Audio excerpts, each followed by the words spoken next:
right, so just a little intro into our After Effects working file here. Um, right off the bat, you're going to notice that there's like this unresolvable text error. Unless you happen to have this font on your computer, then you won't see this text error.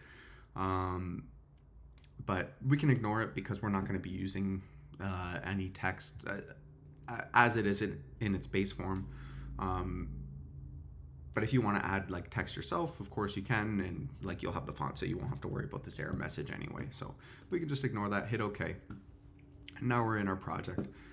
Just a note, this is a project file that I've inherited. So there is, I've tried to reduce it as much as possible, but there might be some assets in here that aren't used. So just a heads up with that. But again, if we just stick to like what we're looking at, it should be no problem.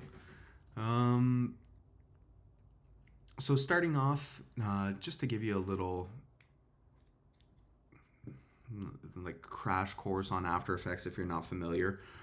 Here we have our view page, here we have our projects panel, here we have our layers, and here we have our timeline. Our viewport is going to reflect where we are along the timeline, and we can toggle our playback through by hitting our spacebar. That should be our like hotkey here.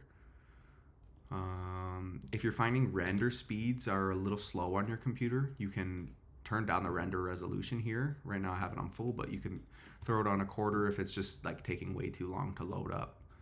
Like here you'll see the first render usually takes a little bit, but of course you'd notice the drop in quality. So we'll keep it at full as far as we can, and then if we need to lower it, we'll lower it from there. With our project panel, so this is where all of our compositions and all of our assets are going to be housed, even if they're not in the composition, like the main composition that we're looking at. So if I wanted to, again, locate a project, this one's pretty easy to find, but say it was somewhere in these submenus, or say for instance cinemas. This is located in one of our submenus. It's not too hard to find opening them up, but if we wanted to make life easier, we can right click, reveal, layer source and project, and then it'll open up for us here. So that's useful. We can also do that up here with the top tab. We can reveal composition and project, and it'll show us it there. So this is a composition. You'll see this little marker here that like kind of denotes that. The rest are folders.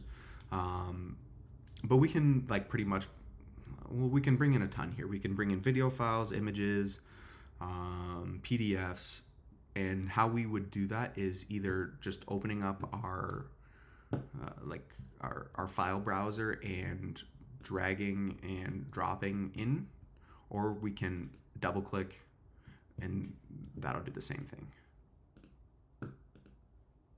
I'm just going to delete one of these because we don't need it. So now I've brought this into our project, but it's not showing up on our viewfinder, and that's because it's not in the composition. To get it into the composition, we would just drag it from the projects panel into our composition, and these layers work like they do in Photoshop. Now just giving you some ideas for like how we can animate. You can hit this drop down menu, again drop down menu on transform, and you'll see all these different options for us to like apply animations to. So the way we would do it is, say I want to change the position, I want it to go from the top and fall into its current position. So I can hit a keyframe here, so it'll say at this point in time I want it here, and then I can scroll back with my timeline, and I can either click on this or I can adjust the values, and I'm going to drag it all the way to the top. You'll see that line start to form. Each one of these dots is one frame. So like each of these frames, like that'll be the position of the image. So now if I hit my playback, our logo falls on top.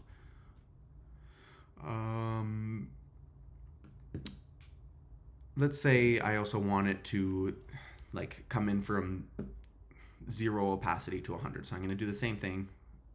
Okay, here's another little thing. If I want to match my keyframes, like I want to make sure I'm on my keyframe, you can hold shift as you're like moving along your timeline and it'll snap to it. So I'm going to hit an opacity here, leave that at 100. I'm going to go to the first keyframe and I'm going to drop that down to 0. Now, not only does it fall down from the top, it like comes in from 0 opacity. What else? Okay, if I close this, I can go through like the previous, like just opening up drop-down menus to find the keyframes, or a useful hotkey you can use is U, and that'll show you all of the keyframes for every property that exists on that image or on that layer source. That also includes effects. I'm not going to go through the effects here just because like there's so much and they all do different things, and to be honest, I probably know 10% of them.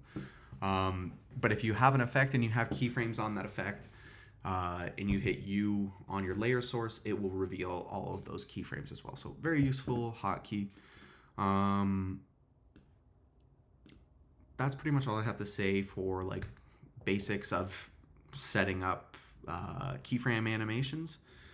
Now I want to get into like, you'll see, like I said, this is a composition. So you'll see these compositions inside of this composition. So these are called pre-compositions, which is essentially like another composition. It's just a pre-comp. I don't know where the name comes from, to be honest. It's like a subfolder, or like if I don't know. I'm explaining probably unnecessarily here. So these are like little compositions that you can add to your composition, and they function the exact same way that a composition does.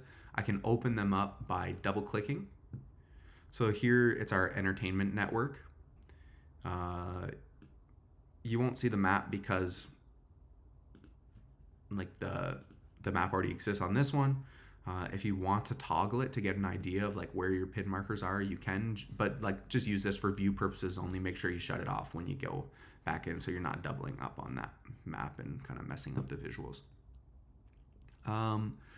So say if we wanted to look at our entertainment network, I have my pins here. I can open up the map. So if I was tasked with adding another pin drop for, let's say Toronto, I would find one of my Toronto locations. Like I have gone in and I've labeled each one of these locations. So you can kind of like more or less estimate if this location is here and my pin drop's here. You can kind of determine where you want to place it. Now, how we can place these things. So Toronto's a bit crowded. Let's say I want to do something close to this rec room in Burnaby. So I would duplicate it, and now I have number 2, and I would hit U to open up all of the keyframes on it.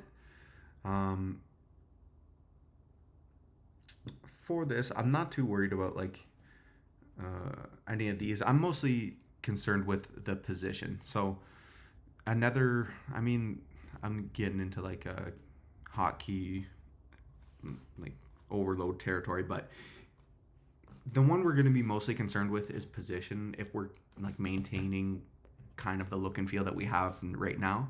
So I would hit P. So that'll just open up my position. So if I move it right now, it's going to only affect that one point in time. So if I move it and I hit it's gonna go where it was, and then it's gonna jump to that location. So I don't want that. I want to move everything all at once. So I'm gonna use that shift to snap to one of the keyframes, and I can either click and drag over all of the keyframes to select them, or I can click on the position and it'll take all of them. Now, if I move it, it will fall where I want it to and land where I want it to. So that's how we can kind of like add another pinpoint or move a pinpoint if you need it. Next thing I want to take a look at is how we can adjust the colors of the pinpoints.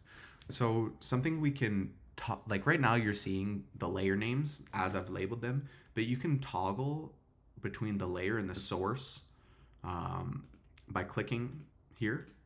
So here you'll see we have like entertainment 1, entertainment 2, you'll see like shopping 1 through 3 or cinema 3, like whatever you happen to be looking at in each of these. And what that means is it's using this pre-composition. Now, as I showed before, we can double click to open up the composition and say we wanted to change the color on this. If all this was closed, we'd open up the drop down, then we'd go into the contents, and then along here you'd be looking for a fill. You might have to like do some trial and error to make sure you got the right fill, because sometimes there can be more than one. But here, looks like I have the right one. I can click on that little color box and then I can choose my color, and you'll see it update here. And then we hit OK. Now, the only thing with this is that's going to change the color for everything that uses entertainment 1. So you'll see these have all changed color. So if I hit Command Z, Control Z to go back, we have our color again.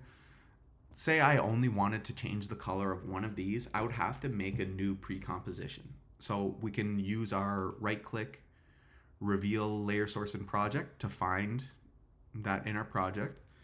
And then I can duplicate it. So now I have entertainment 3, and I can open that up. I can change the color, and I can close back. You'll notice it hasn't changed yet, but that's because it's still entertainment 1. So I want to make sure I have it highlighted, and then I'm going to click, drag while holding Option. If you're on PC, it might be Alt. Just you'll notice like when I hit Option, see how that blue line goes away? That should be like the indication that it's going to replace that highlighted item when you let go of it.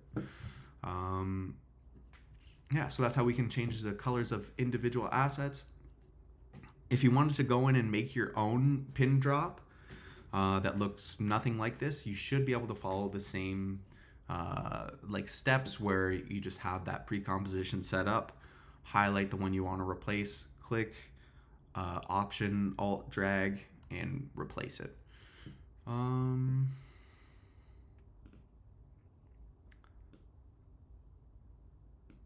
Yeah, so you see it looks messed up. That's because I left that map on. So if I went back into entertainment, shut that map off, and come back, this video is probably getting long, and that was not intentional. Yeah, I was saying that video was getting a little long, but you know, we're still out here. So you can toggle visibility, of course. And then, how you export it is going to depend on what you want to do with it.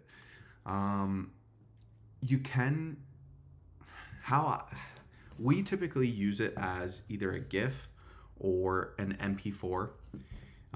You'll notice the checkerboard in the background. Maybe it'll look black. It just depends on whether or not you have your transparency grid toggled.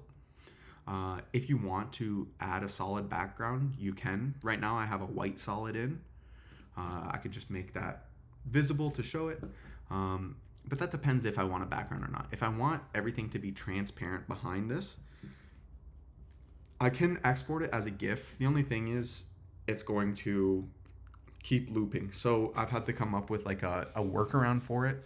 And how I do that is exporting it as an MOV file with transparency, which is only available with like one specific codec. So we get into the weeds kind of there. I can show you how to do it. So if I wanted to export this with transparency, I would hit composition, add to render queue. And then from here where it says high quality, I would click on that, go into my format options, and select Apple ProRes 4444, okay. And then I want RGB plus alpha, alpha being the transparency channel. Hit okay. And you're gonna choose where you wanna save it. I'm gonna save it to my desktop. I'll keep the name the same and hit save. And then from there, you render it out. So this is gonna keep your existing settings. So right now this composition set to 1920 by 1080p, close to 30 frames per second. So then I would this is for making a GIF. I would find the file, open with, and I would open it with Photoshop. So this is to save it as a GIF without it like looping, because usually we just want it to come down and stay there in the presentation. So that we have here, if you don't see this timeline at the bottom, if you're not aware, you can find it in window timeline. And here we have our animation, and then you just hit that file,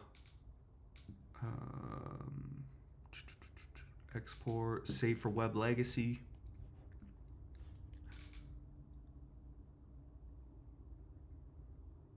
And then this is where your computer hates you. I constantly run into crashes when I'm trying to export this. So sometimes what I'll do is reduce the, because it's 1920 by 1080p, sometimes that file size is just too much RAM usage to pump out a GIF. So what you can do is just like right in here, reduce your canvas to 1280 by 720, and then you should be able to avert that issue. Yeah, so this hates us, and it's letting us know.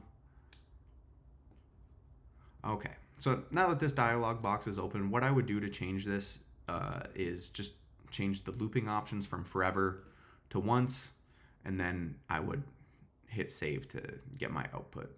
But I'm not going to go through that now because it'll take a while and we will get that error message. Just closing Photoshop. So that's if you want to get a non-looping GIF. That's like a little workaround we have to go through. If you're fine putting this as is against a solid colored background, the easiest way to do it is just to match,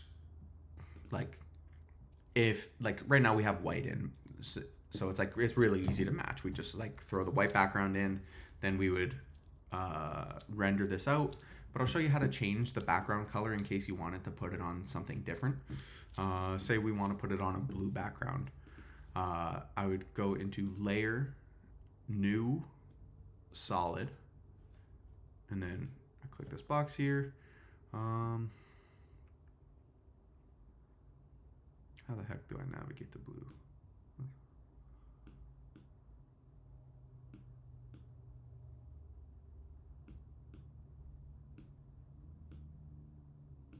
There we go. We got a blue. If you have a hex code, it'll be a lot easier. So here we have our blue background put in. So if that's what's going to be the background on your slide, we can just hit a composition, add to Adobe Media Encoder queue. So it should open up your queue. Usually you'll want an MP4, maybe you want an MOV, but file size is huge, especially if you're putting in a presentation. The MP4 is going to be a lot more manageable. So to do that, I would hit this QuickTime, wait for it to load. So this is going to give us our export options. From here, if I want an MP4, I'm using the H.264, and then we can kind of define what sort of parameters we want. We can define our frame rate, we can change our canvas size here. If it's grayed out, just hit the checkbox and it'll be editable. Here's where we can toggle our compression, lower the bit rate. You'll see our estimated file size drops, but we'll get more compression and we'll lose some quality. Usually I find around 8, we get that best blend of size and quality. And we hit OK. We click here to define where we want to save this. Again, I just saved to my desktop. When you try to save to Citrix, 9 times out of 10, the file just won't appear in Citrix. So save to your desktop and then move it to Citrix from there if you use Citrix. So we have everything ready to go here. To start our render, I just hit this little play button and it'll render out. You see it's got the blue background. And then so you just match your background color with the color of your presentation, drag it into your presentation, and then you can adjust playback settings within PowerPoint on how you want that video to be displayed. So you can put videos in your presentations, you can put GIFs in your presentation, static images as well. Really, I wanted to touch on how can we replace elements, how can we change colors if that's just what we're looking to do, how we can import elements if we need them, and how we can export our compositions at the end. And that's all I got for this video. Feel free to reach out if you have any questions. Peace.